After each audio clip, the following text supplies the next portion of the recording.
Ready for breakfast? So do I have a great recommendation for you today. So if you're looking for a great oatmeal stout, right, and one that will surely make you look like a connoisseur, then join me on this tasting. My name is Eddie and I have tasted and sampled many beers from all over the world, and it is my passion to help you find that perfect beer you're looking for. Whether you're looking to try something new or there is something very specific that you're looking for to pair with your food, I got your back.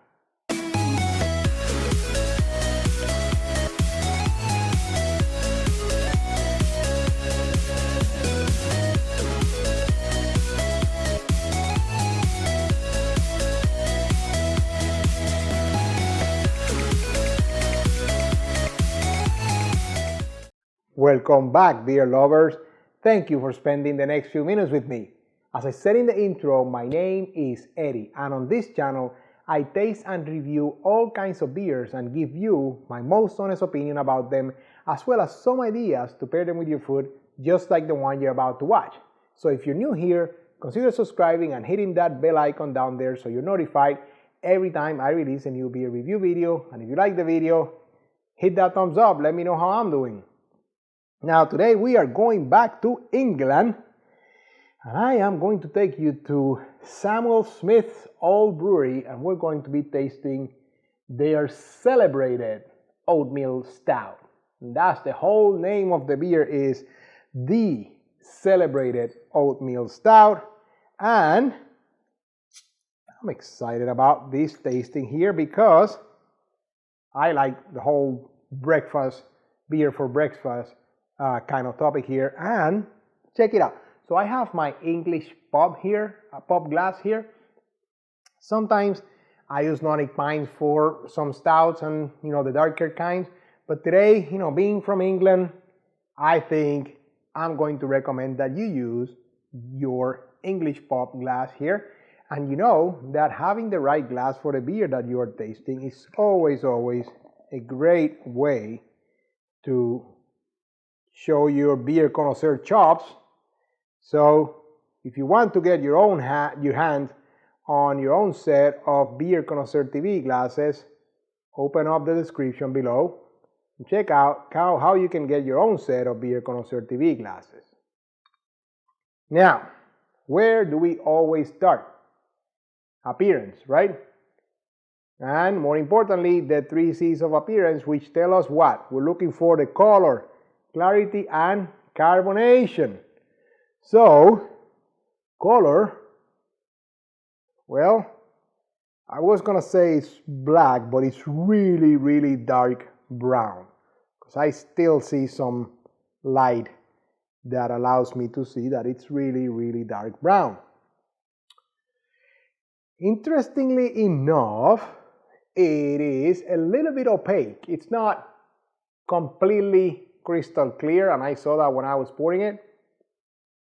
It's slightly opaque, which is an interesting look for this kind of beer. And the carbonation, yeah, I would say I'm seeing some bubbles there still forming, so I would say medium to lots of action in carbonation there. And man, I had to slow down as soon as I started pouring it because I saw the big action and head of foam there. So look at that. It's been almost a minute. You still have a good 3 heads there, 3 fingers there, 2 full inches. Went all the way to the brim. It's dissipating, but not very quickly. So nice, also cream color head of foam there. So very nice appearance in this beer. Where do we go next? The aromas, right? Okay. Caramel, definitely. Yes, a nice caramel. And then chocolate. Sorry, I touched a little bit of the foam there, but yes. Caramel and chocolate are the predominant aromas there. And by the way, as the beer warms up, some of the aromas are released even more. And this is a beer that should not be drank too cold.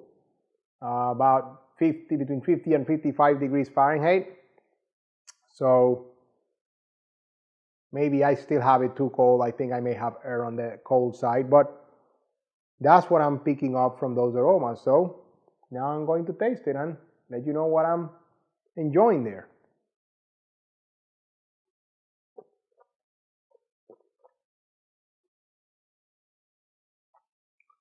Well, this is interesting because it's not, I mean, definitely as an oatmeal stout, right? I guess you're not expecting a very bitter stout, but it's not bitter at all.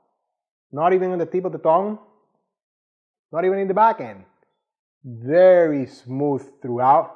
So starts with a lot of that carbonation, and then sweet caramel chocolate comes throughout. It's not even bittersweet chocolate. It's more like the sweeter kind of chocolate. Start covering the palate. Lots more of that carbonation that you feel there. So this would be nice when you're looking for that cleansing astringency effect. And then it ends pretty clean and pretty dry. Not smoky, no bitter, and I would call that probably medium body, maybe on the lighter side of medium body, but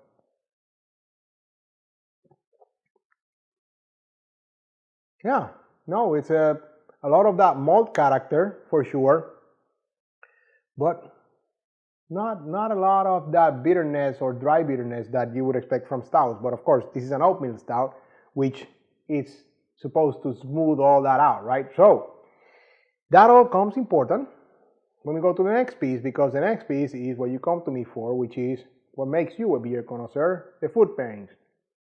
Now, traditionally with stouts, we're looking for bold foods, bold flavors, char-grilled meats, things with sauces, and I'm going to keep with some of that theme there, because this is also good for some even Asian spicy dishes, such as my first recommendation, which is going to be a Szechuan beef stir fry. So Szechuan beef stir fry, yes, even if it is, it has a nice punch of spiciness there, yes, this beer has enough on that whole malt-based malt character to really help you put out some of that fire.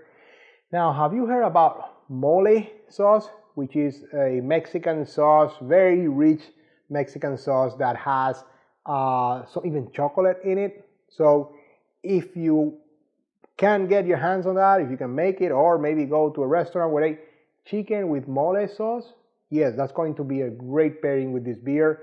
It has some of that chocolate character that will help you, harmonize, and then, like I said, the quenching character the beer has will also help you put out some of the fire from the spices.